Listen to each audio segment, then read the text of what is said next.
welcome to October 21st, 2015, a time with no hoverboards or any fun 3D Jaws movies or anything, flying cars, none of this stuff, unfortunately. However, it is a time of great expectation. We have other cool devices. Marty McFly did not see smartphones, or I guess he was kind of right on the 3D movies, but just not in that way.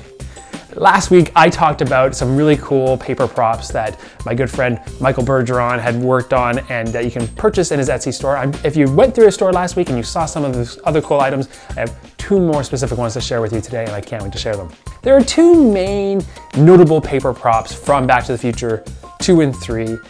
That doesn't include photographs or anything like that I want to share with you today. The first one is from Back to the Future 2, obviously, and it's the Western Union letter that Marty McFly gets at the end of the movie.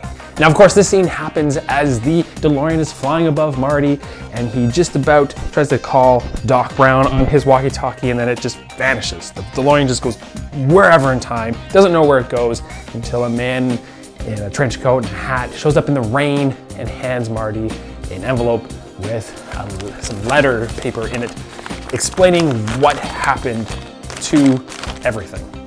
And it's amazing. This piece is, again, one of my most favorite paper props I've ever received. I need a better way to display these. Right now I just kind of have them stacked, so I can't wait to figure that out. Maybe some sort of box or something to hang on my wall, but take a look at this. All 4 pages are really, really amazing.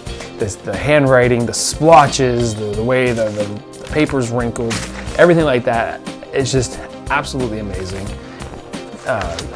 Michael did a fantastic job in recreating this as a really interesting piece, right from, again, looking at screen caps and seeing how everything looked and getting it as close as possible, and then to bring it down to the weathering. I mean, you can easily do a weathered page or find something and then put it into Photoshop and say, there's a weathered page, and print it off, and it's fine, it looks great. But to have something that's two-sided and feels old, and this feels very old, and I'm hoping on the camera here also looks very old, and it's quite fun, it's quite amazing, and he did a fantastic job. If you like these, and definitely check them out. As I mentioned, in the description is his Etsy store, so definitely check that out.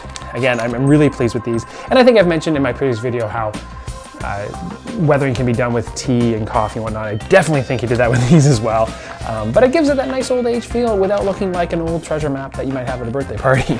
Now, this is one of the craziest pieces. I mentioned in those previous pieces how Michael had to go through all the handwriting, get all that right, make sure the syntax was right, everything like that. This one had a lot more work to it. This one has everything from drawing and sketching and getting the reds right for the map directions, and pretty much getting everything and getting the handwriting right. So I'm very happy with this. Take a look at this. It's really, really awesome. The staining on it is also very fun and awesome. I may be saying the word awesome a bunch of times, but really, it really is. It's amazing how much work and time can be put in this kind of things to really bring it out. Now, a lot of these pieces, you do them once or twice and you replicate them. And so if you are interested in any of these, you're gonna get one that looks pretty much exactly the same as this. I definitely suggest doing that if you have any interest in it at all. But there you go, some really cool pieces. Back to the Future was an amazing film that I loved as a kid growing up, and I still love it. I love sharing it. To me, it's one of those timeless classics. Unfortunately, 2015 looks very different, and I think as we move past 2015, it'll look very more interesting, especially to our kids and our kids' children's children, as look back saying, was 2015 really that way? And we say, no, it was not.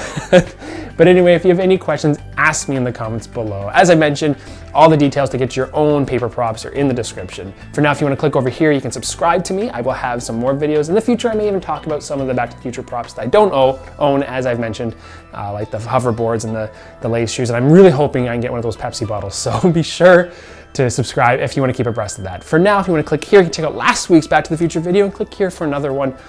I really hope you really enjoyed these videos. I can't wait to share some more with you. If you are at all interested, this weekend upcoming here is Buffer Festival, which is going to be really amazing. If you're at all in the area and you want to check it out, be sure to do that. Hopefully the ticket sales aren't done yet, but the link is also for that in the description. So I hope to see you there. Thank you so much for liking. Thank you so much for subscribing. But most of all, thanks for watching.